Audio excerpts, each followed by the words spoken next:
take, I would want you to take very fast in this case. Yes, I'll record. Please go very fast. Go very fast to this book that I've just shared with you. I would want you guys to go to practice management. You'll be able to see practice management. Practice management. There's a topic called practice management. At this level, colleagues, you must be so sure of a topic called quality management and the practice management, because we are sending you outside there as practitioners.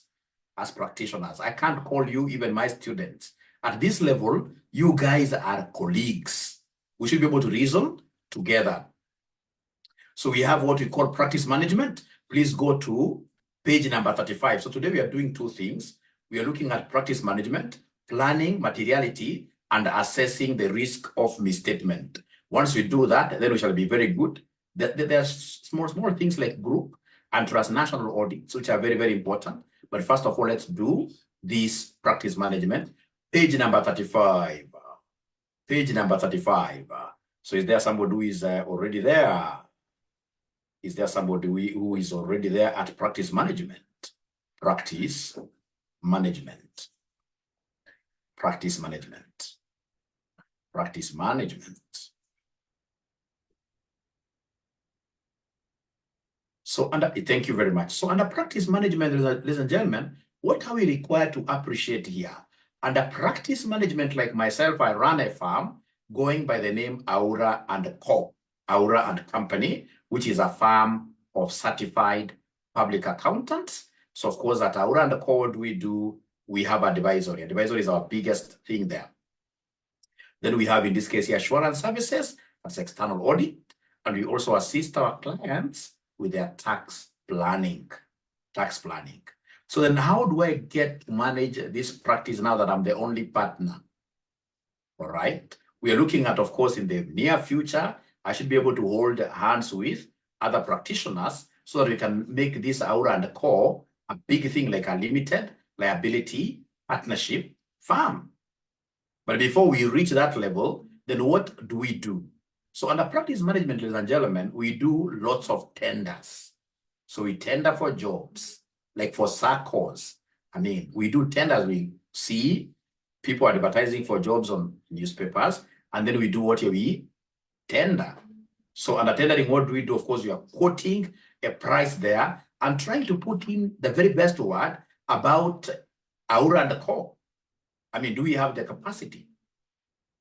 Who in this case here, for example, will be in charge of this organization, this particular engagement that we are going for, all right? What are his qualifications or her qualifications, all right? Who is the audit manager? Who is the audit senior, all right? How many people do we have, for example, in the firm, all right? So we must really be very good at obtaining this professional work. And of course, engagement letters are very, very important because we can't just get started without being engaged. When we started this business called the audit business, we were a little bit naive. Somebody would call us, you know what, we are in Nakuru, we are in this particular company which does blah, blah, blah, blah. You come over here and then we talk. So by just reaching there in Nakuru, we used to start working directly without any engagement, and we would not really be able to bill. At the end of the day, we were losing big time. Until now, we have learned the essence of what here, that before we start working on anything, we must always have an engagement letter signed by ourselves and, of course, the client team should also be able to sign. And the engagement letter, we shall be able to detail what the responsibilities of each party is. Because in most cases, for the number of engagements we have done, most of our audit clients normally will have what we call an expectations gap. They expect us like we're going to be the panacea of all their accounting, tax problems. No. Ourselves as auditors, ladies and gentlemen, our major duty, actually only duty, is to form an opinion regarding financial statements that have been prepared by the client. So most clients in this case here have expected us, once we get into their firm, we prepare financial statements. All right. And of course, at times in this case, given that we are startups as auditing firms, of course, we have bookkeeping in our organizations. Would love to do this bookkeeping and, of course, produce even what year financial statements for them. But of course, I'll be able to explain something called what a dependency. All right. Would want, in this case, ladies and gentlemen, to be independent. The more the work you do for your audit client, chances are your independence will be compromised. But I'm trying to explain something very important. That fine, we may want to do this job for them. But you see, given that they have engaged you, they would expect you to do these extra works for free. And that is why the engagement letter, ladies and gentlemen, will be able to, it's a contract. This is what is going to detail. Say, for example, if it's directors, their biggest responsibility is to give us financial statements. We expect in this case here, these directors, whenever we need any kind of information, they should be able to do what here? To give us information. It is in the engagement letter that we shall be able to tell them something to do with the scope of the auditor. My scope is supposed to be 360 degrees round like this. If in this case, ladies and gentlemen, these guys, at times we get into arrangements where we even get confused. Many companies have never known that auditors are supposed to come in and help them to improve on even their productivity, right? So we get into companies where people view us as enemies. There is one place we went, all right? So we just stepped in as a team. And actually it was during this preliminary. But initially when you get into a company, you must do like what we call an entry meeting. So in the entry meeting, this meeting is supposed to start at 9 a.m. You go there at 9 a.m., there is nobody there. You try even going to the accounting department to ask like, where is the director? These guys are running away from you, all right? That is one of the issues that will show that these people are not going to cooperate. They're not going to give us information. And if they don't give us information, then that will be affecting our scope. As a director, or rather as an auditor, my scope should be 360 degrees. I should not come to your organization when I'm asking, for example, in this case here for minutes, board minutes, and then you start telling me that, we can't give you board minutes because it's very confidential. No.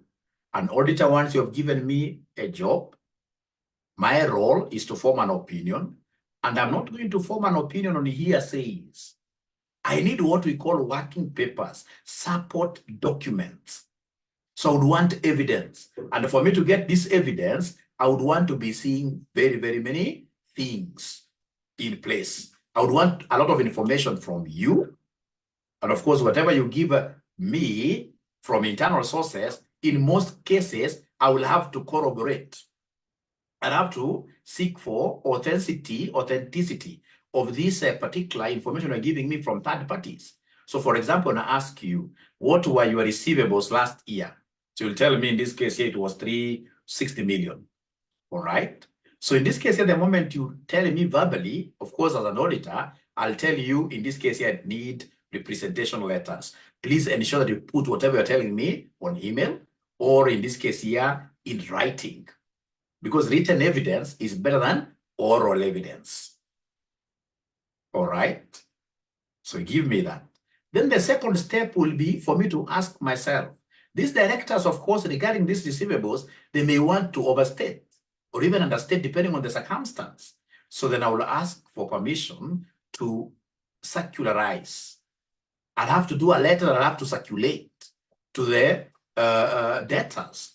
So the debtors in this case here can confirm to me that for sure, whatever amount that I'm being given in a particular schedule, they're aware of the owing.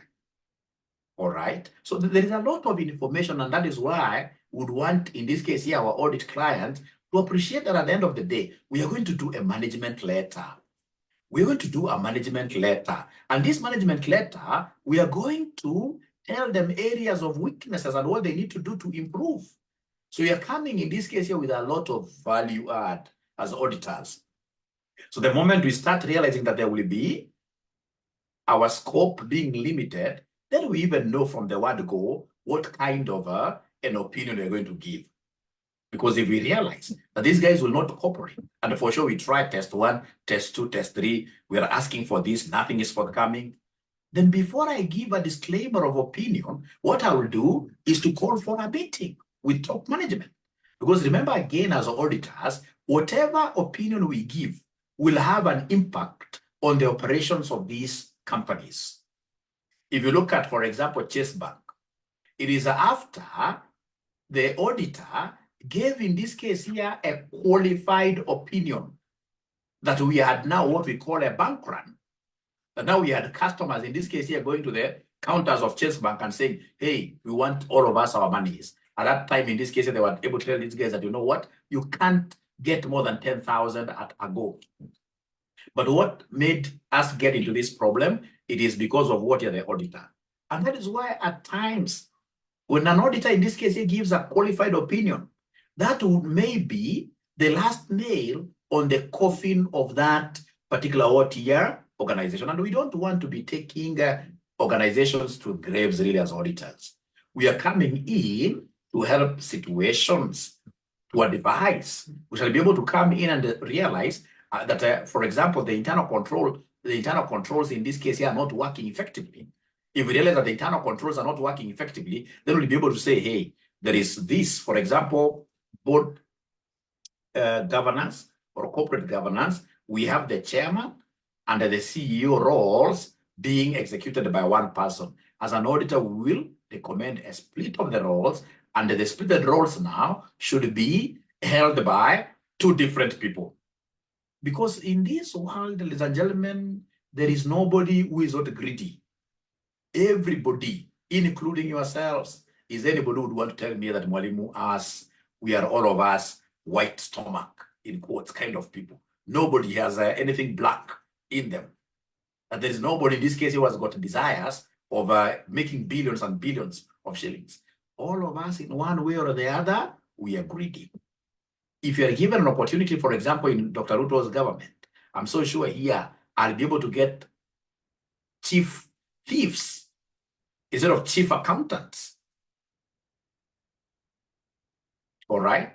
And that is why I would want not to have one person really who has got unfettered powers that are unchecked. Once you have powers that are unchecked, that you can walk into a department and say, I want 5 million today, and that money is given to you, then we don't have an organization. And those are the kind of things as auditors would want to come and seek for evidence. And once we get that they're not working, then we should be able to report to the people who sent us there, so that in the AGM, during, for example, like these directors, they're voting for directors, they'll be able to know that this director is not very good. We should be able to vote them out. Ours is to give an opinion and a management letter. So up to there, ladies and gentlemen, are we together first of all?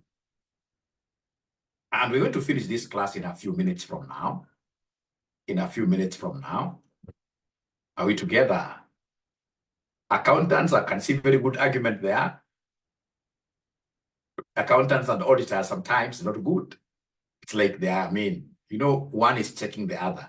But we need, ladies and gentlemen, to reach a level where we should be able always to greet, shake hands, accountants and auditors, knowing that we are working for the betterment of the organization.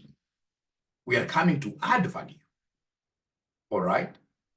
We are coming to add value. So, ladies and gentlemen, when it comes to practice management, if you allow me, within 10 minutes, in this chapter, tendering, obtaining professional work, and engagement letters is what we shall study.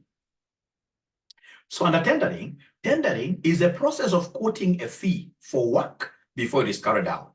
This has led to increased competition within the audit marketplace. Risks of tendering include wasted time, because you can put together so many tender documents, running into even 1,000 pages, and they don't get the job. Setting a low fee, what we call low balling, making unrealistic claims, promises, in order to win the contract. Matters to consider before submitting a tender. Do you have enough resources? Like today, somebody was telling me, Mwalimu, can you put in a tender to come and audit this circle? I told him, no, I will not go for that kind of a circle. First of all, circles, there is no circle which will give me 300,000 today to audit it a whole year. And yet some of these circles here have got so much in transactions. and the audit risk is too high. I won't be willing to risk the reputation of our own company, in this case here, for that kind of a risk and amount. I mean, the higher the risk, then the higher the returns. So do I have the resources? Some of these, if you're looking at these big circles, they're all over Kenya. If they give you 300,000, honestly, 300,000 will not be able to give me enough resources to move my personnel and to give them a lifestyle which will not make them to be compromised, especially at branch level. Do we have competence? Are we independent?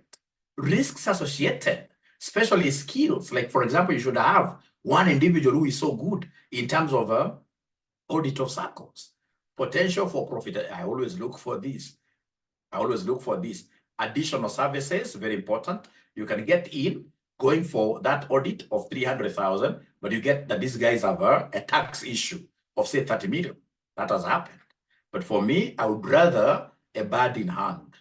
After all, I really try to avoid, where I'm auditing, I try to avoid getting into these non-audit services because of what your independence and the concept of me not earning more than 15% of my total income from one client. I've always gotten that term. If I go, for example, to Safaricom Circle today, I'm getting that 300,000. I get a case of tax of, say, 30 million. That means they can easily give me like 3 million. Once I try to put these fees together vis-a-vis my firm's total fees, and then I realize that fees that I'm getting from a single client is approaching 15%, then I should be able to refuse any additional jobs from this single client. Why? Because I'm going to be dependent. And remember, the moment I become so dependent on one client, in the future when they'll tell me, hey, we don't want your services, Aura and Co. What would that mean? That I have to go down on my knees, telling these guys how I cannot survive without them as a firm. So on my knees, what will happen? The opinion that I will be giving to them in subsequent audits, should they decide to engage me, will be compromised. They will be compromised big time. Because now I'm on my knees. That is why in this case, these additional services, we don't like them so much. Ladies and gentlemen, as much as possible that I'm telling you guys that we need to be really friendly. I mean, auditors, we work with a lot of skepticism. We call it professional skepticism, where we keep on doubting everything we're being told by the audit client. So the moment in this case here, we start doing so many jobs for this particular client, then at the end of the day, it means that we shall be in his organization for too long. And once we are in this organization, today we are there handling tax matter. So in this case here, that kind of fear in quotes will be gone, will be nowhere. So in this case here, an auditor, for example, once that fear is gone, will come and ask for a certain document and nobody listens to him. Because, they get so much used to you. Ladies and gentlemen, remember, at the end of the day, too much knowledge of a person, in this case here, reduces that respect. So this, like being the audit client continuously, will always bring those issues here. All right. So we would rather, in this case, it's only audit. I know I'm going there for the interim, and I'm going there for what year? End of year. All right. And then now, most given that nowadays we're able to do most of our work online, let most of the stuff be sent. But you see, once we start, like now we're doing forensic for them, we start even creating enmity. Like, for example, I was being given some firm that you're auditing today to do forensic. We said no. Because you see, once I go forensic way, I'm so sure I'll be able to rub feathers against some directors there. All right. I don't want that to be. I'm an auditor. Let me, in this case, here, do what has been able to take me there. So if it's forensic auditing, let them get some other firm. It is greediness that is destroying our industry. It is greediness that is destroying our wanting everything. Oh, I can see very many messages here.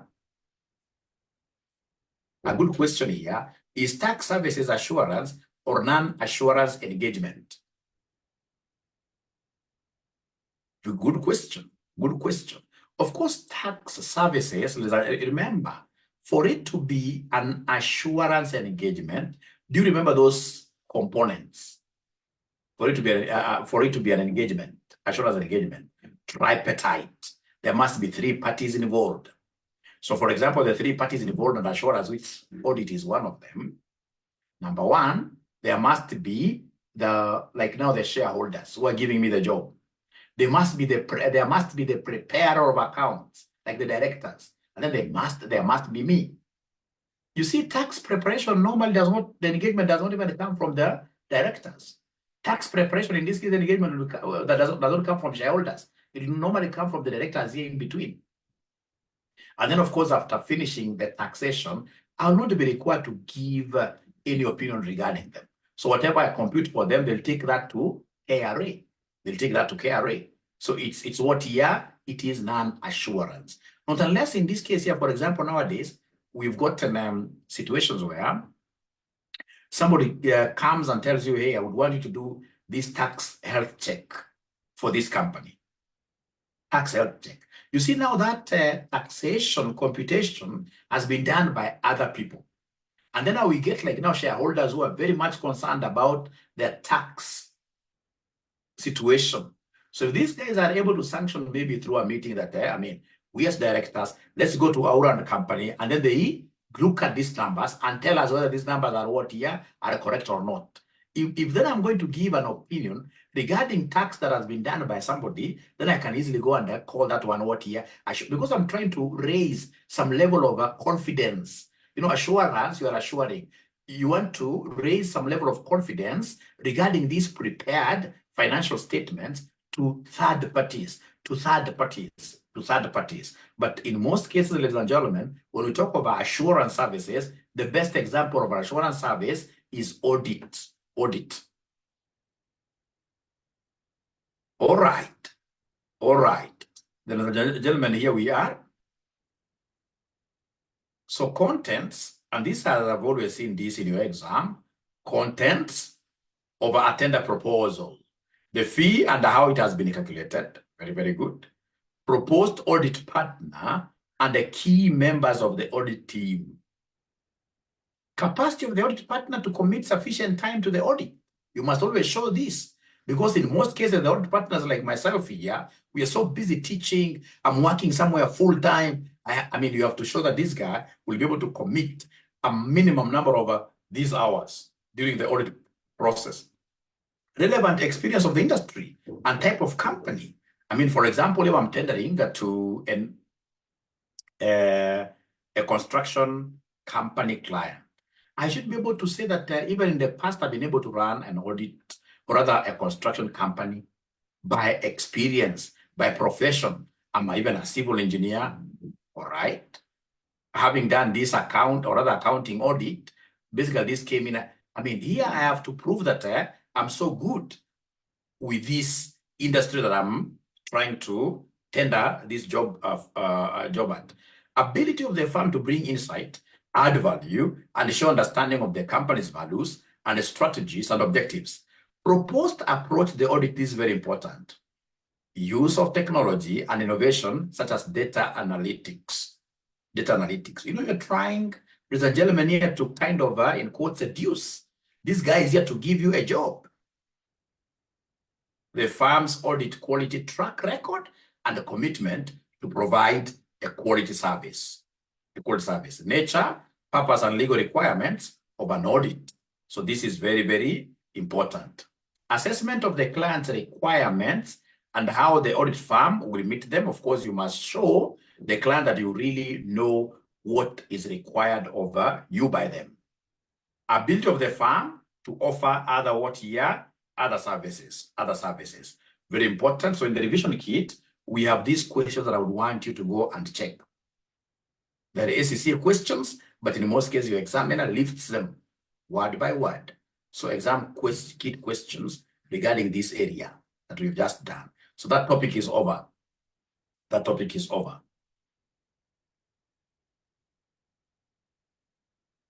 No. We still have something here. Obtaining professional work. You can see in this case here, we have how do we market ourselves? So we have here advertising and publicity. And then, of course, we have fees.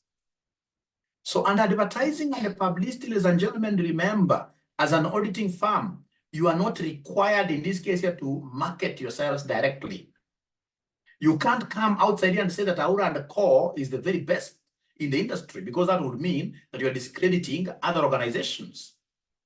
Remember, this is a professional engagement. And in professional engagements, which are being run by professionals, like audit, doctors are professionals. You know, at doctoral level, doctor, medical doctor, we can't have first class honors, second, no, all of us are the same. That is why at CPA level as well, it's either you pass or you fail. And if you have passed, then all of us are equal. So CPA makes all of us what you're equal. So there's no way you'll start telling the whole world that you are better than any other auditing firm. So when you're obtaining work, looking for a job, publicity, the only publicity which is allowed is the one where you are blogging information. You can have Facebook sites. You can have, in this case here, Twitter handle, X handle.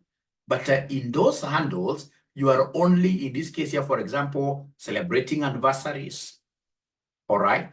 Or in this case here, blogging information, giving information like today is 9th, for example, and on the 9th, you are required in this case here to submit your pay and do this. So when you're giving information like that, then people will be able to follow you. All right.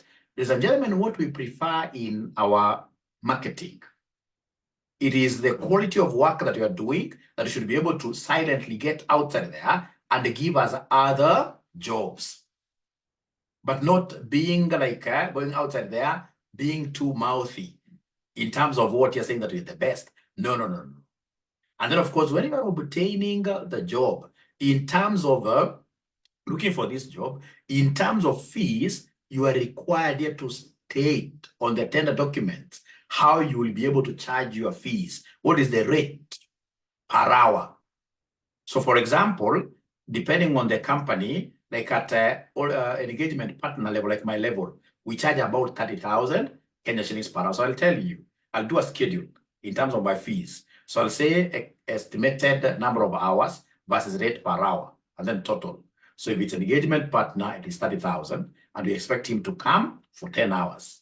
Of course, you don't pump in like so many hours for these very expensive resources, no. And then, of course, we have like the manager, audit manager, we have the audit seniors, it is including these interns, all right? We have to put something there. Of course, the interns must be very few, Otherwise, people will think that you are taking interns to go and do what here, audit them. So, ladies and gentlemen, under fees, we disallow what we call gaining of jobs through undercutting. We disallow what we call lowballing, L-O-W, ball, lowballing. You know, if you have somebody in this case who knows football a lot, a low ball is a very bad ball. You know, even the goalkeeper is up there at times, in this case, you're jumping, thinking that you're going to have that ball up there. And then down here, you'll score very easily. But now once you score like that, in football, that's very good because you've used, in this case here, some great tactic. This guy jumped up, so he thought you were going to really shoot the ball high. And here you are. You've taken, in this case here, a lower trajectory, and you have scored. That's very good. But how about in this case here now in practice here, when we are talking about audit? So in audit, you'll go and play the low ball. Others, their balls are up there. They're charging 10 million. And then you come and tell Safaricom that you guys can audit you at just $1 million Kenya shillings. You've played low ball, fine. You've been able to score the goal. But now once you've been given this job, do you think you will have adequate resources to be able to do the audit? If, for example, you just want to go and, we do a walk-through sampling.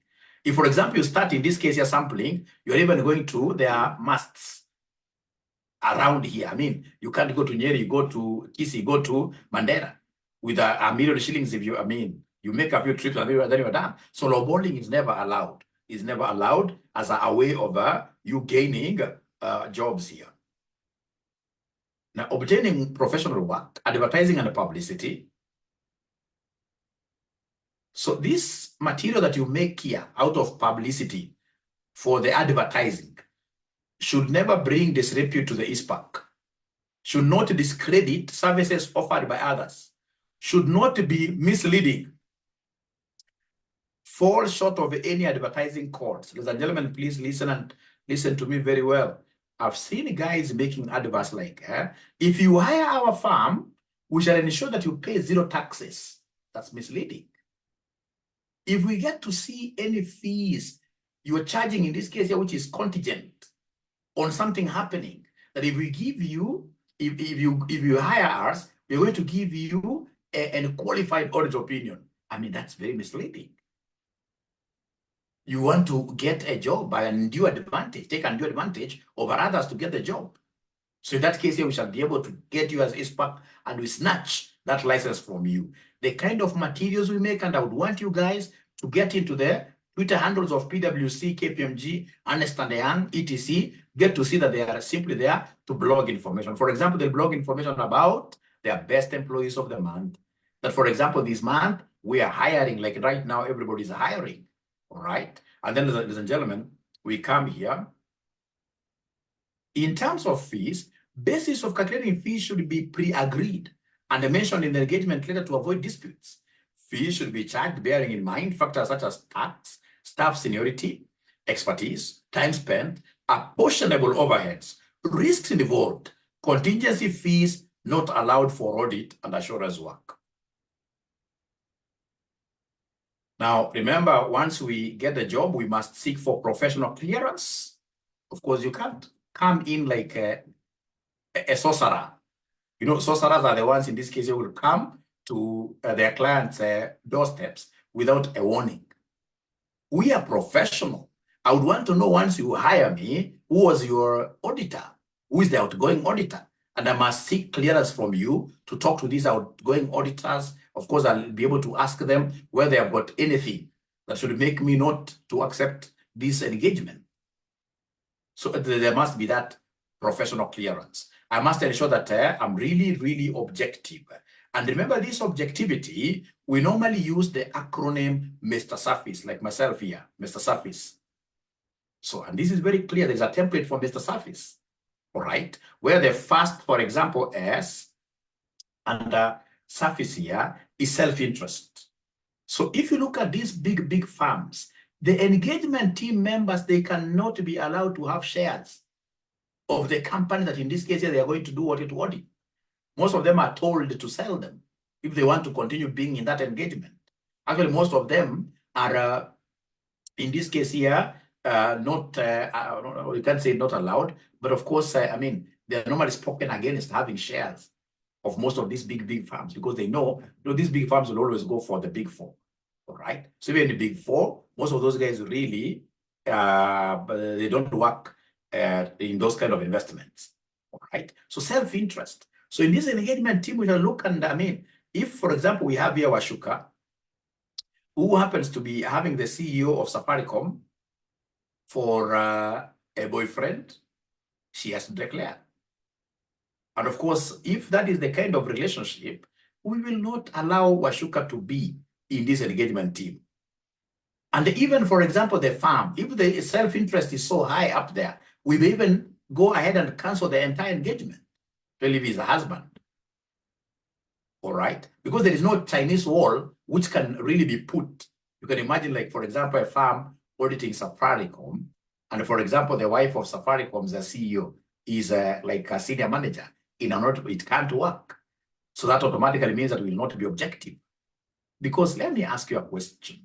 If, for example, you're working for this organization which is auditing a firm whose CEO there is your husband, honestly speaking, if you go ahead and say that this company's financial statements are not good, you are giving an advance opinion. Trust you me, the CEO will go home. Which wife would want a CEO who has been earning 10 million Kenyan shillings a month to come home and then they start watching Netflix? Remember, such kind of a person will never amount to anything in the near future, because which other company will be willing to give him that kind of money? No, nowhere. So in this case, then this lady will be having a pendulum which swings to one direction. So she'll not be objective. She'll be swinging to one direction, saying this company is good, this company is good, the financial statements are good, because every year they say it's good, the husband gets more allowances, more. So there is an interest to be protected there. There is an interest to be protected there. Remember, self-interest will also come in form of shares, will also come in form of key management personnel, being your relatives, etc. You having worked in that kind of an organization before, that's a self-interest. You have an interest to preserve there. You have an interest to preserve there. I can see 5 new messages.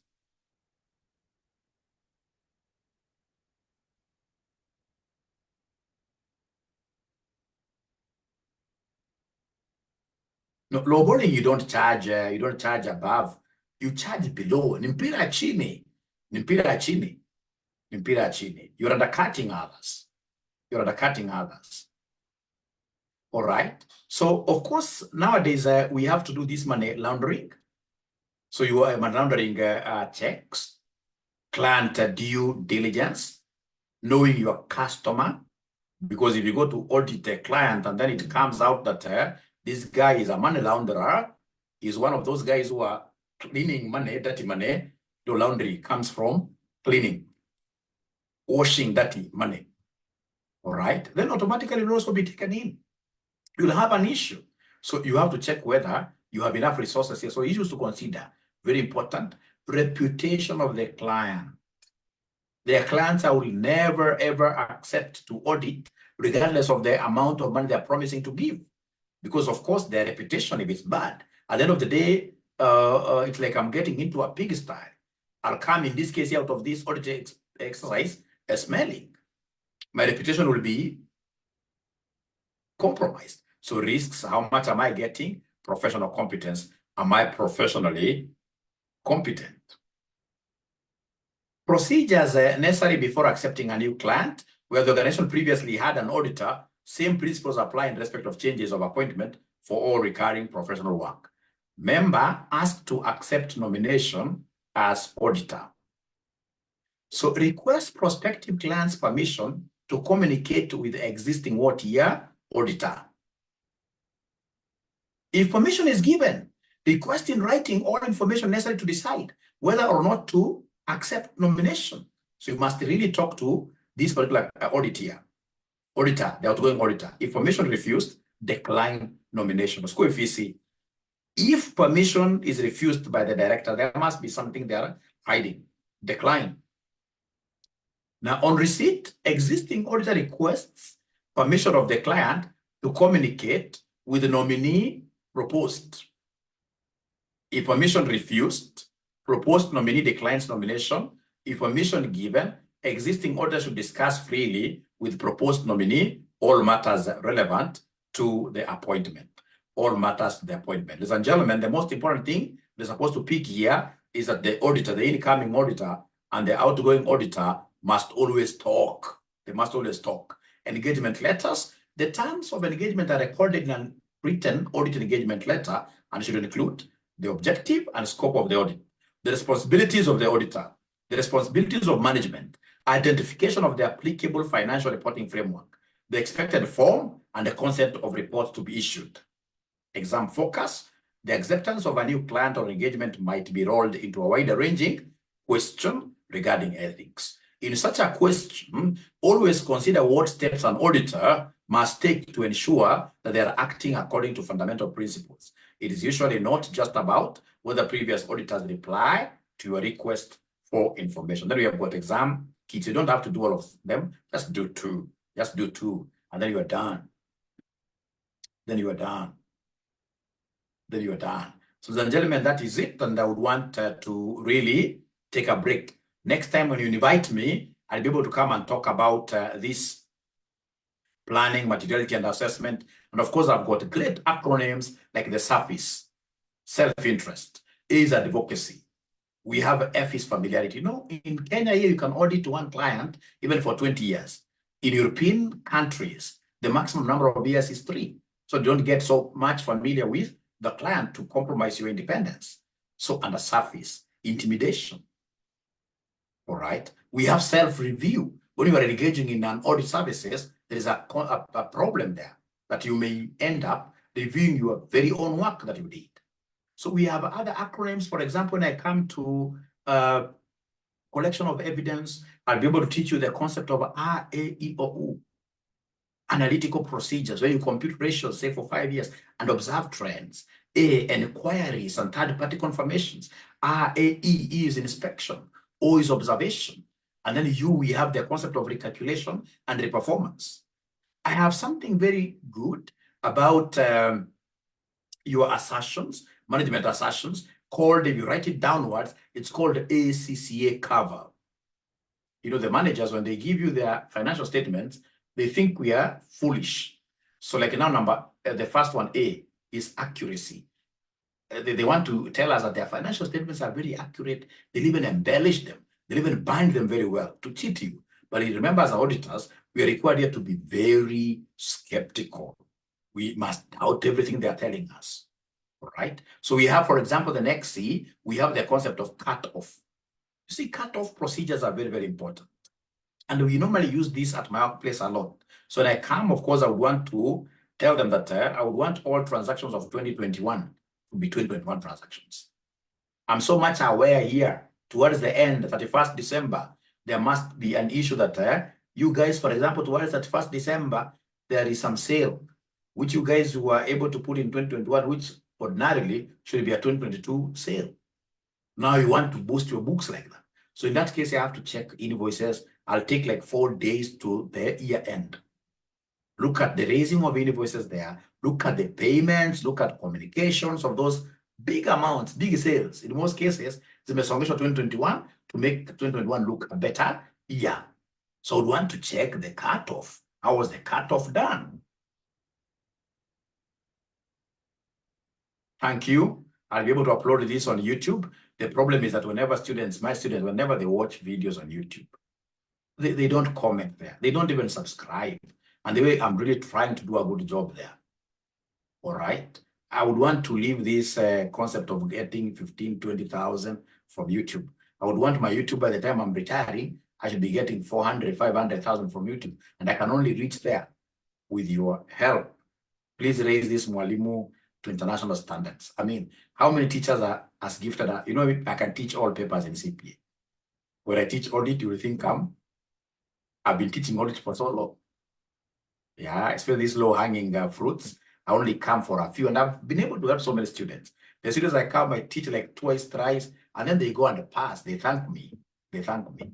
So by that fact, please support Mwalimu on YouTube. When you see this video, don't forget to subscribe. Don't forget. Thank you, Jenny. Don't forget. All right. So because I have another class starting at 10, I would request that you excuse me so that I can just prepare. I can prepare for that class or even sleep a little bit. So it's my hope that you've enjoyed the session. You've gotten something out of this session here. Great, great, great, great, great. Thank you so much. We shall overcome, we shall overcome, we shall overcome. Bye-bye. Bye. The exam kit, I'll have to get it. I've now gotten all the books. Now I have all the books. Thank you, Nathan. Be blessed too. I've now gotten all the books. But first of all, finish reading this. Like the one on materiality. Read it. Very good. And please print this book. I use this book for my practice. They work magic. They work magic. Thank you, Isabella. Great, great. At least I came in. Yeah, CPA job normally assists me a lot. So I had to come in. When will you come again? Of course, when he will be busy, I'll discuss with him. Whenever he's busy, he should be able to tell me. And remember, now I'm on leave. Now we can do things during the day. Have you started your leave days? Is anybody who has started his leave days here or her leave days? Oh, great. So then this time that I'm giving to these secondary school kids, yeah, like tomorrow I'm teaching them for 2 hours. That time, maybe in future, I can give that time to you. I can have one class for leadership, another class in this case here for AAA. All right. Although also the high school classes, of course, I'm so sure, because I'm doing very well there, in future, I can see a very big market for me. You know, I'm trying to look at a situation where in future, I'll be teaching like one subject, 45 minutes, and then I charge like 50 shillings per lesson. Then I get 1,000 people joining secondary school kids. That's 50,000. That's what I'm trying to look at in the future, actually. Because in mathematics, of course, I'm an A student, physics, chemistry. When I'm free, I mean, I'm doing them for leisure. And I hope your kids are joining. I hope your kids are joining. I hope your kids are joining those programs. Do you guys have big kids? Or are you still very young? Cecilia Chege, yes. Great. Most of you are very young. 1 million, we shall overcome. Yeah, you're trying our best. We're trying our best. Thank you, Jane. Thank you, thank you, thank you. We're overcoming. Oh, bad, eh? Oh, bro, yeah, you can bring a brother. You can bring a brother. Thank you. And now I sign off as usual, like this. Good night.